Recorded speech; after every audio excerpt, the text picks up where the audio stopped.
Hello! Welcome to The Healing Artist. I'm your host, Frida, and friends, today I am feeling so incredibly lucky because with us we have Barbara, who is currently on a world peace tour. Let me tell you about Barbara With. She is an international peace activist, an award winning author, composer, performer, workshop facilitator, and has authored six nonfiction books on metaphysics about the research as a psychic channel who works with a group called The Party, headed up by Albert Einstein. She is also the co-founder of Conflict Revolution, a revolutionary way to resolve conflicts of the psyche as a pathway to global peace, based on the work that she's channeled with Albert Einstein. And being on this current world peace tour that just when we were first chatting, when she first signed on, she said for the rest of her life. I can't Yes, wait to ma'am. hear about. Welcome to the Healing Artist, Barbara. Oh, thank you, Frida. Thanks for having me. I'm excited to chat. So tell me more about creativity, but all of your things are creative. So whichever you want to begin with. Well, I love to start with that because it's ultimately the intersection for all of us.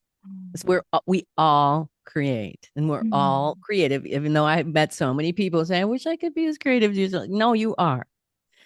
So to understand how the channeling intersected with the music, I started in music. So I started writing music when I was 12. And how did you write it? Was it a piano? I Like, what were you doing? I was at the time going through terrible trauma in a household that was traumatized. So I had been playing the piano, teaching myself piano, and then I had been writing poetry. And one day it was like, chocolate and peanut butter, and I came out with this song, and it was pretty evolved for my age. Hmm.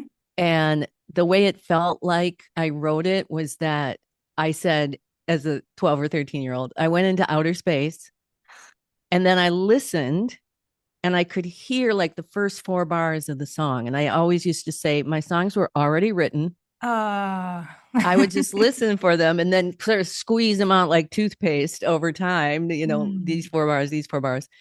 And that was really the setup then later on to become a psychic channel. Yeah. When did you begin channeling? Well, I started officially channeling in 1987. Okay. So I had gone out on the road right after high school. I graduated in 1972.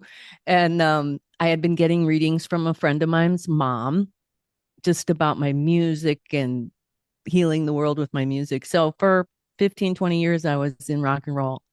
And all I ever wanted to be was a rock star. Every fiber of my being was focused on that. And in 1987, I was typing a letter and it was kind of snarky to Mhm. a friend. Uh-huh.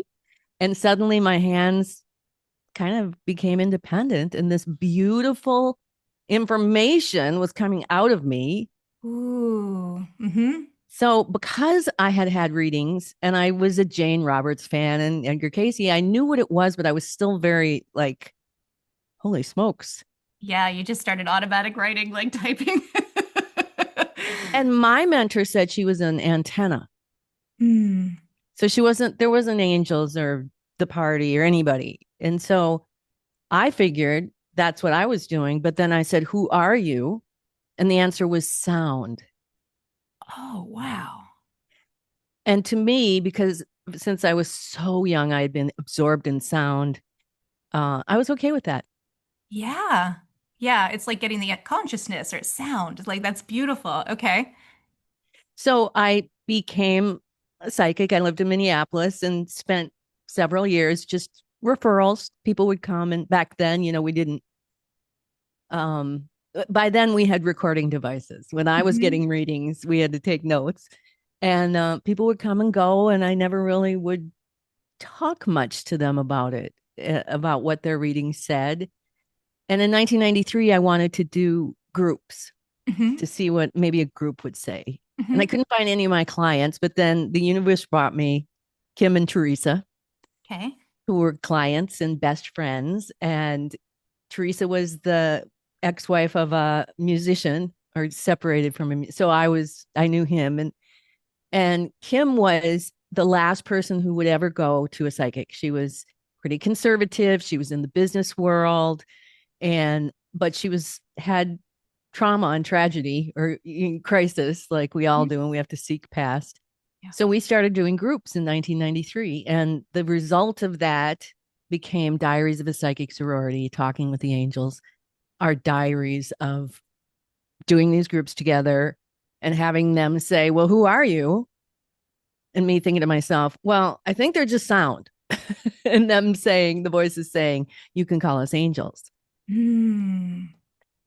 So that was kind of a major test, I think, for the three of us, because really, what does that mean, angels? And we decided that because of the fruits of what they were telling us, our lives were changing so dramatically for the better. Yeah. So we didn't really care who it was. Mm-hmm. Yeah.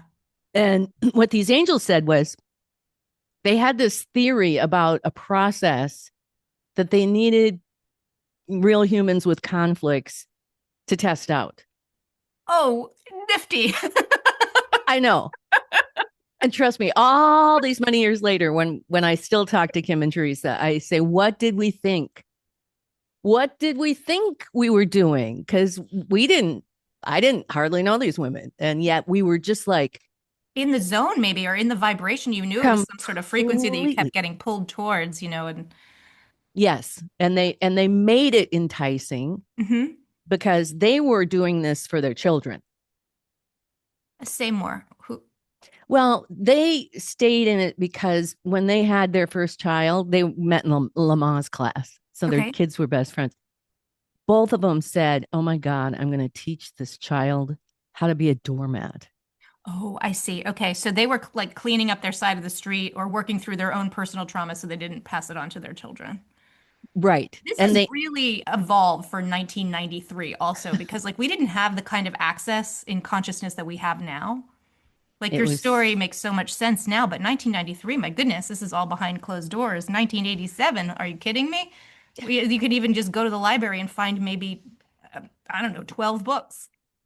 Whereas yes. now we just have so much access. So you're really on the cutting edge here in terms of being a pioneer of this, just even curiosity of getting into the creativity of doing this.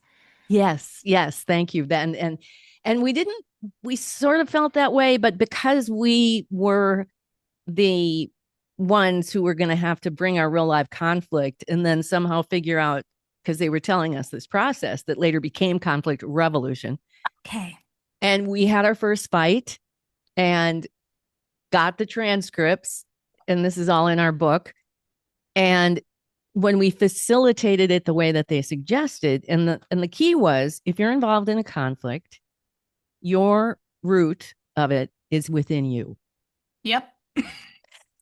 Right today, that's of course, there's, the mirror, blah, blah, blah. And back then, all of us were our heads sort of whipped around like, wow, what does that mean actually? How, when you're because we're sitting at my kitchen table and Kim and I were getting heated, but how does that really look? Mhm. And what does it mean that I do? And sort of in this Satori moment when the energy, because we had read it and then we thought we were all kind of stopped and went, oh, and then I came back to the table and said, hey, here's what I can do. And Kim came back to the table and she said, you know what? Yeah. And here's what I can do. And the whole thing had this enormous shift that took place. Mm. But what the angels said when they were telling us they had this process, the idea was when you shift it here first, naturally it will manifest outside you as a reflection of that piece. Yes. So I think one of the most profound parts of that story of that first fight was that night I went to work. I was singing at a bar in Minneapolis, and there was a waitress there who just never had the time of day for me. And I didn't care. I worked in a lot of clubs and a lot of waitresses. She could not get enough of me. Barbara, do you like Patti Smith? I've got some cassettes for you. And she put $20 in my tip jar. And she was just, and halfway through the night, because I'm so skeptical, I'm like, what? what is going on? And I thought, this is what they're talking about. This is what these angels are talking about. When we shift our energy and and make peace within ourselves, the natural manifestation happens like this. People rise to the occasion, they respond to the change. Hmm. And people who aren't, we've learned over the years, people who aren't ready to Hmm. respond to the change disappear. Yes, which is that's a lot happening right now that we're probably noticing. Yeah, okay. That's so interesting. And also some direct feedback for you, sort of like from the kitchen table to the nightclub, like within that period of time, pretty quickly, they're saying, hey, here's an example. Exactly. And it led then to us saying, why we kept coming back to the table, because we were Yeah. having these fights and then we had to figure Yeah. it out and then we had to do that. Was, for example, they said, think of emotion like electricity. So when you get really mad, get out of your head and use your breath to feel it like moving through your body like an energy. Hmm. So the first time, I had this fight with Teresa and I was so mad. And I went to the gym and I was just like thinking about everything she did and blah, blah, blah. And I thought, wait a minute. They said this. What does that mean? How does that work? And so I shifted and did it, like focused on, let's feel it like electricity. And as soon as it got in my body with that freedom of thought, there was this huge shift in my energy, in my conscious, like, wait a minute.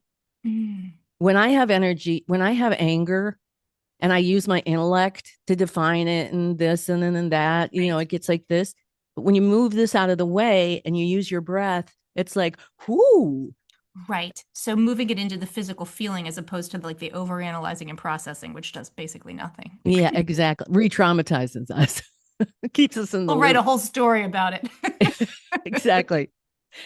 So that was the kind of research that we were doing. This is amazing. Okay, so then you wrote your book, Yes. that specific experience, and then how did this all turn into conflict revolution? I was doing a temp job at a nonprofit in St. Paul, and I was working in all the different departments because I can do a lot of talk about creativity. I was in the marketing department, I was in the training department, and there was so much conflict within the departments that I was observing. And so I went to the president and I said, I've been doing this kind of interesting work because, you can't go to everyone in 1999 and say, yeah, I was talking to the angels. But I said, we have this process and I've never trained it, but would you allow me to use it as a staff development? And she said, yes. So we created our first workshop of it and did it as staff development. And from there, they wanted it as anger management, personal empowerment. Then we turned it into manifestation all those many years back then of how to Sure. manifest. So Yeah. that's kind of how it got born.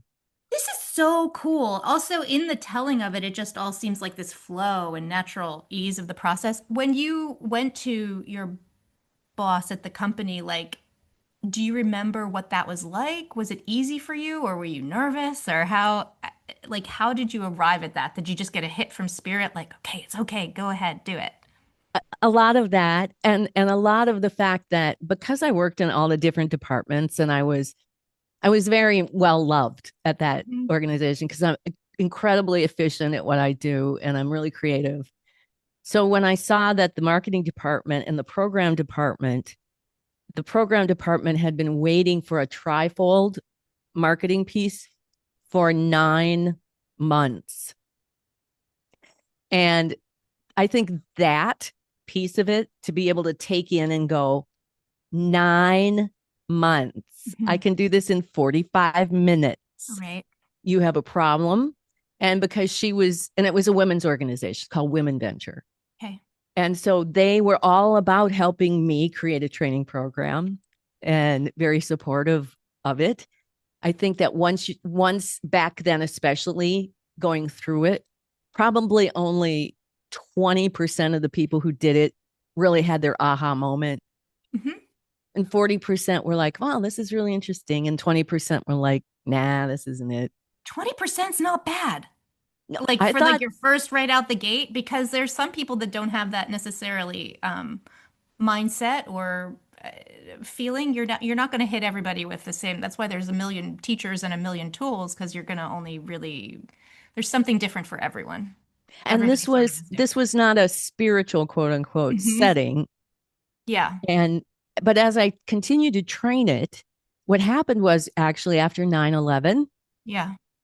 those percentages shifted dramatically, where probably 50% of the people had their aha moment Interesting.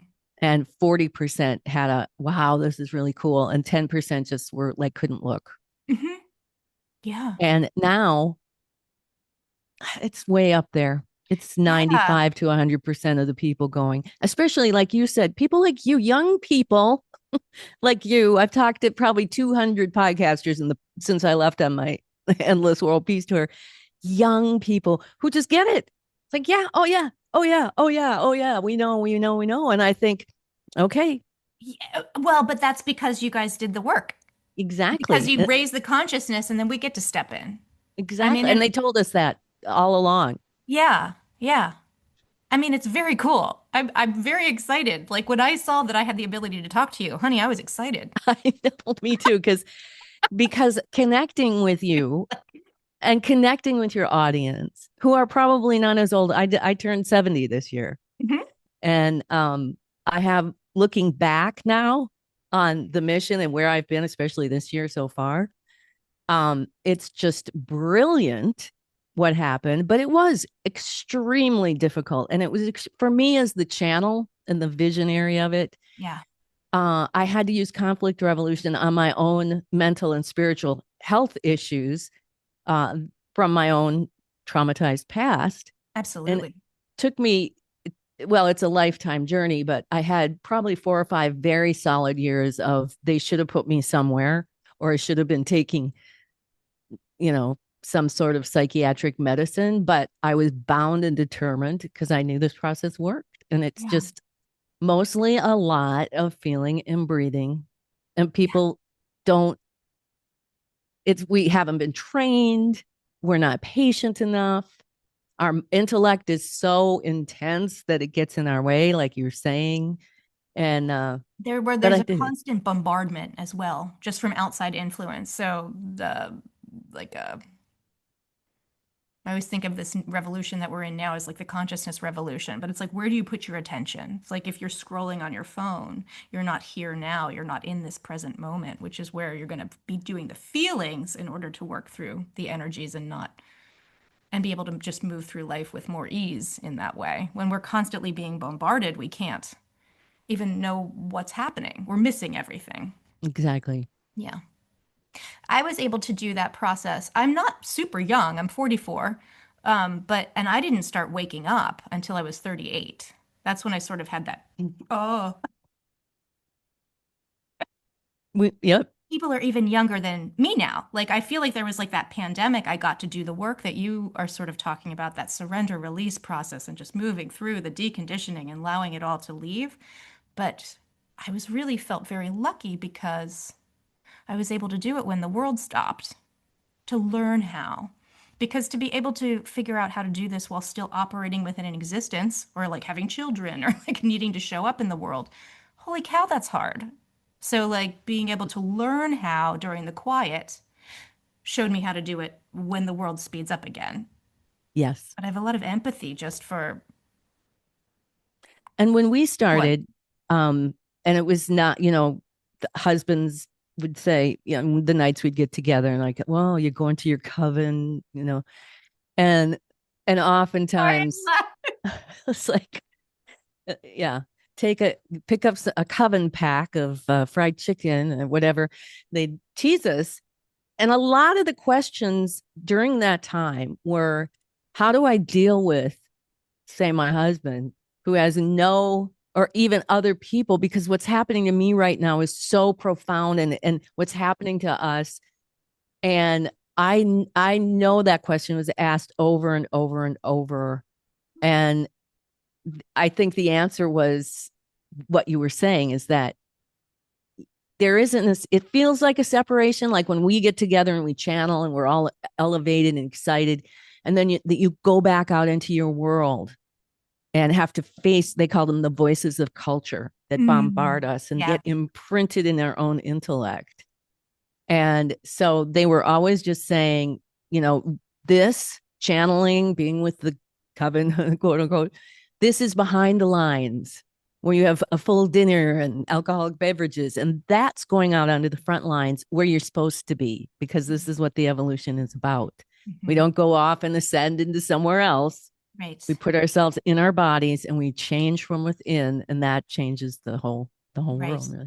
And it becomes easier and easier and easier to just walk through the world holding, I guess I'm going to use the words higher vibration or like a higher frequency, so that we can change the energy when we walk into a room as opposed to lowering it to the, but that takes practice. I mean, part of it is just practice, showing up over Yes. and over and over again for spirit. And it's also understanding that um, when we walk into a room, like now in my life, I'm very clear about my intention when I walk into a room, that I am going to bring this compassion with a capital C, as Einstein says, into the room to have that profound effect. I'm going to have a consciousness that's saying, we're going to work for the good of the whole, starting with me and my intuition, because my intuition is going to tell me exactly what to do if I keep my intellect Mhm. out of all that stuff. And it's phenomenal how much power we have with just that little shift. Yes, yes. I always think about, I worked in event planning for 15 years, 9 months before the pandemic shifted everything. But we would do a lot of like really high-end kids' birthday parties. And we'd always go in and it's about getting that kid sets the tone. What's your party going to be like? What energy are you bringing into it? Or like the bar bat mitzvah, you want to make a situation where the kid feels super comfortable because they're setting the tone for the entire thing because the kids will look to them at how to experience it. It's sort of like that. But it's quiet work that you're doing. It's personal. This isn't like ring a bell, like, guess what? Here comes Barbara with, it's quiet, internal, secret work. And it's the hardest work of our lives. It's the It's also the most hardest, important. it's the most important work of our lives. And living in this small place where I do, I live on a small island in Lake Superior, probably about 400 people max. Oh, wow. And I've been here for 40 some years. Hmm. Uh, and there's been major, major conflict, even this spring when I got home. And, there's political conflicts that are so intense, but there's been other kinds of conflicts. And so I was thinking about how profound an impact I've had on this place, Hmm. um, making conflicts that could be explosive and drag on, turning them into amazing outcomes that I don't think I would have known how to get. Yeah. And just a quick example is I have very old friends that I've worked with in water rights and indigenous rights, and I've been to jail for justice. And because we disagreed politically, I was told I'm no longer welcome and that In I your was home? hated on this place. An island of 400? Oh, yeah, yoy. So I it was beautiful for me in that I put to use my learning and was able to articulate a compassionate, authentic response that took care of me without projecting onto them, Hmm. and actually, suggesting conflict resolution, because here's all the things that you guys are trying to fight outside yourselves Yes. that are very prevalent within the tribes. And you know it. You know very well how traumatized your people are. Yeah. So fighting people who have a different color skin for any reason isn't at all, you're going to address what you need. And I just found out 2 days ago, I was gone and came back, that the people of color, the indigenous and the black, there's not many black people here, but there is a pastor who is, um, are getting together to work on their own internal racism. And that was so huge. And it was another thing like the waitress that night. Hmm. It's like when I just do my work and I stay in my love and I speak my authenticity with compassion and I make a decision that I think is for the good of the whole, which is when you're ready to Hmm. have a reasonable conversation, my friends, I know, come and it takes over. time. Yeah, but take your time. Yeah. There's the conflict revolution challenge that I have on my website. Go do it. And then, yeah, I had to endure some, energy maybe directed at me, that's anger or whatever, but I just kept taking it in and breathing it and imagining that we were going to get to a creative solution that was going to be higher than where we started. And when I heard that the other day, I thought, bingo, bingo. And what a beautiful thing to be able to be a part of. It is. It is. It's no, it's glorious. It's fascinating. It's so interesting that the universe plopped you down in this sea of 400 people to sort of just be the lighthouse Well, for and that it's light. interesting too, because when I came here in 1979, I Hmm. came here as a singer. I was Hmm. hired. And then as soon as I set foot, I knew I had come home. And I've Oh, spent my interesting. whole life, and it's seasonal here. Yeah. So a lot of it was just, what am I going to do for the winter till I can get back here? And there was a lot of singing work. But as time has progressed and the island has changed, um, and I was able to come here and live full time and then buy my home and become an even deeper part of the community. Um, and then so much that I did the water stuff that I did and the investigative journalist. It just, I've done so much, and now it's my turn to go off and be a peace pilgrim, so I Yes. can come and go. Tell me more about that. So you do you travel the world? I do. Yeah, tell me about that. Well, with conflict revolution, which we call world peace, one person at a time, starting with Mhm. self. Yes. I had a I published a book in 2007 called Imagining Einstein, and I got in front of probably 500,000 people at an event. And I was invited all over the world to channel Einstein, teach conflict revolution, do my music. And that was back in 2007. And I did that for many years until I got home to Wisconsin one year and had to start looking at the water Yeah. issues. So I spent about 15 years. I still did my work, but I was very focused. I helped found the media cooperative and started reporting on everything and have a reputation of being an incredibly integritous reporter who doesn't, Hmm. I never get paid for any reporting that I do. It's just for the truth. Hmm. And so through all this time, my big push was to get this information into the world. It Yeah, wasn't necessarily just to set up a business that I would do that I would get paid for doing my passion. for sure. I understand that. Yes. But I did. Of course, I got paid doing my readings and classes and such. But there came a time in 2003, and it was just the condition of the world after the pandemic and all the division that was going on and all the propaganda. I thought, you know what? I have this work, and I'm it was 2 years till I was going to be 70 years old. So I gave up all my little paid jobs. I had many, Hmm. and decided I was going to be a peace pilgrim and I was going to travel the world. So the first year, um, after meandering myself from Wisconsin down to Georgia, I went to the UK. Uh, I was in Paris for a while. I went to Belgium. I went to Bulgaria. And basically, that year, it was all about the conversation, Mm. that how many people and how many places could I bring that? Well, what are you doing here? Hmm. And I was doing some work reporting on Julian Assange. She was about to get out of jail in London, so I got to be there for that particular thing. And Hmm. there's a lot of things I did. And um, last year, I stayed in Georgia that winter, and I have a whole master class on the work I've done with Einstein, a master class of conflict resolution. Hmm. So I set up everything, and then I left in June. Uh, I spoke at the Science of Consciousness conference in Barcelona this July. Oh, cool. And so I built in stuff on one side or the other for work in Oslo, and I went back to Bucharest and up to the Transylvania. And but speaking at that conference was probably it was almost the end of an era, because I all these years that I've been doing this work with Einstein that we haven't really even talked about, the unified field that I channeled, and the maps of human consciousness, and compassion as the first fundamental force of the universe. Mm-hmm.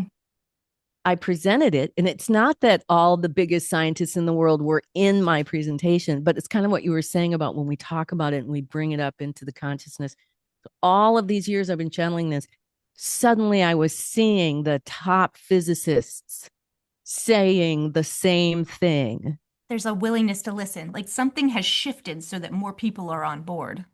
Yes. Yeah. And it's coming up into people's consciousness. And Einstein always said that. He didn't come back to give the world more formulas. He wanted to give us the inspiration to do this process ourselves. And then once you do it, the scientists resolving the conflict within them Mhm. are going to get to the truth that's coming out, just like the mathematicians, just like the healers, just like, so it's so rudimental. Yeah. So when I started to see, and the controversial thing he said when I channeled this book for him in 2005 was that the source is in the center of the planet and it operates like a black hole. Okay. I want to know that. Yes, I feel like we need to backtrack because yes, yes, I know. yes, I do understand. The more and more I cleared my field, I became a channel. So I'm sort of like a little satellite radio. It's like, "Dit, dit, dit, dit, dit," but, and that just sort of came from clearing trauma. Hmm. And then I had more access to hear. Now, you specifically channel a group that you called the Party, and Hmm. Albert Einstein is one of the party. Yes. And are you like a semi-trance voice channel, or you do automatic write, or how does it come through? I speak. I Okay. also write, Okay. but back then, it was we had just published our diaries book, Hmm. and it got the interest of a metaphysical tabloid in London. And Hmm. they reached out to me and said, "Can you do a channel interview with Princess Diana on the 1 year anniversary of her death?" And I was very skeptical. Again, it's like, oh, we go from sound to angels to now I'm supposed to how to, but I did it and I typed it, questions and answers. And when I was done and read it, I wept. Mm, And they flew me out to New York. They spent 5 hours with me, and then they didn't want it interesting. because it wasn't, Salacious?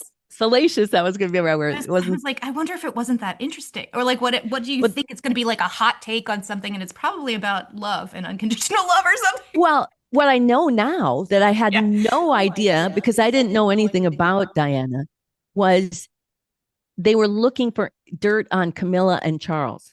Oh, but that's not something that would come through a channel. I mean, a person could make it up. Well, some channel might have it come through, but to me, that Diana never even mentioned them Yeah. would be so Diana. Right. I feel like when people pass on, like the mediumship aspect of things, it isn't, they don't care necessarily about like what happens with the will and what happened with like people being gnarly to each other. It isn't like that. It's more just like this higher self look down of, it takes a lot of energy to even be here to have a conversation in the first place. And then it's like, they don't want to talk about silly little things that we would think were important. It's not this 3D stuff. It's more just like this like universal love and caring and like a Yeah. as And opposed especially from yeah, her, because that was her whole thing. right.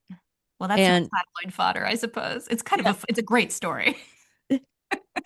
So after my agent and I said, well, maybe there's other famous dead people because I'd never realized I could do this. So we made this long list, and Einstein wasn't on it, oddly. So when we got to John Kennedy, he said, first of all, this isn't your idea. We're a group of 12 souls who are here in afterlife, and we'll tell you who's coming up. So next was Jackie O, Mm, and after that was Albert Einstein. And when I channeled Einstein, I spoke. mm, And when I opened my mouth to speak, It was the voice of all of my readings. Oh, that's so interesting. So you guys have had a special connection, and this was just sort of like you found out who. And I think looking back, they had to take a really long time to unroll this whole thing because they often said, if we would have gone to you on day one and said, hi, this is Albert Einstein and John Kennedy, and we want you to do it this and this, it just, we had to do this Mhm. long process to get you here. And even then, honestly, Frida, it took me about 3 years before I actually would come out and say, I think this is Albert Einstein. What I would say is Absolutely. listen to what the information is, Yeah. and then you tell me, because I'm not here to convince you that it's him. I'm here to have you look at this information because I think it's amazingly revolutionary. Yeah. I mean, it's scary, especially like I can't, it's, I had to get right with it and it's 2025, 2024. You know, I mean, like it's scary. It's like a big leap to be like, hey guys, I'm a channel and here you go. Yeah. And Yeah. here's Albert So, Einstein. And I mean, yeah, being on the front running, the leading edge of channeling is amazing and brave. oh, thank you. I've never thought of it as brave, but I think it is. I think there's It is something. brave. Well, and what made me come out of the closet was 9/11 because that I thought I can't hide this information. It's so Hmm. profound. And I did a group in my living room with the whole party. So, tell me more about the center of the earth, if you'd like. Well, the center of the earth. I should say, tell us more. I'm so Yeah. wrapped in. I'm like leaning in, like, tell Well, me, then Barbara, tell me, everybody like, else tell can all of listen us. in too. Well, this is 2005, and I've decided I'm just going to do a little book for Einstein. I have no idea what it's going to be. I have no investment. And he delivers a unified field theory, which he didn't in life. He didn't get that done. Complete with what he calls the map of human consciousness, because we don't have a physical world unless we're interacting consciously. Right. And that the source of everything is the center of the planet, Okay. and it operates like a black hole. And when he was saying this to me in 2005, and I'm not a science, I wasn't even in science, I don't know. That was a And I question. said, Yeah. so so I have to go out and tell people this, not even knowing if it's even humanly possible to have the center of the earth be a black hole. Okay. And the way that he delivered the unified field theory with these very rudimental maps that would look like if he was drawing them himself, it explained what that really meant. What does it mean when the center of the earth is like a black hole? And when I got done with it, I was very reticent about it until I started to just basically get like a science teacher and somebody who knew more about science, and started to see that, wait a minute, this is maybe really viable. Does your logical mind understand it, or is it It more like does now, it does now? Okay. because in a unified field, for those who maybe don't know what the difficulty is that scientists have never quite found the right science that applies to the microcosm as applies to the macrocosm. Hmm. So atoms and all of that operate in a different way than the planets and the stars. Okay. So his unified field is that it's the center of the earth, and we have what he calls a compilation of consciousness. So it's our particle of consciousness that's going to be the root of everything you're seeing, your microphone and the walls and your body and all of that. And it's located in the center of the earth, and it's all the mathematics. It's not form yet. It's the math of the chair and the math of your body. Okay. And there's a gravitational wave that runs from this source through the earth to the surface of the planet, where he says we have a lens, and Hmm. that's where our body manifests and we project and perceive the world. It's where we're having this physical experience. Okay. And these are actually terms that scientists use when exploring black holes. the source in the Mhm. center of the black hole, the lens on the surface, and then there's what's called the observer out in the heavens that's Mhm. observing not just what's going on in the lens, Mhm. but is connected to the source. So Mhm. it's almost like this observer is seeing what's happening in the lens and then it feeds it back to the source. And then that information becomes part of that wave Mhm. and explain to me why we can have precognizance because Right. there's a part of our structure that's feeding us stuff sort of from Right. behind. Right. And then that wave goes out to the surface of the Earth's electromagnetic field Mhm. and gets caught up with it, becomes one with it, and goes back down into the North Pole and back down into your compilation. And then it begins again. And this is the string theory Mhm. that the physicists have come up with.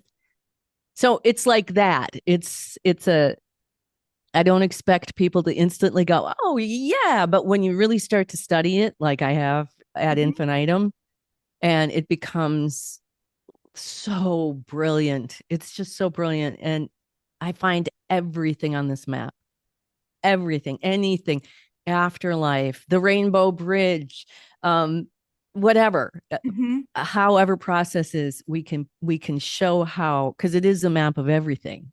This is amazing. And what's the name of that book? Imagining Einstein, essays on M theory, world peace, and the science of compassion.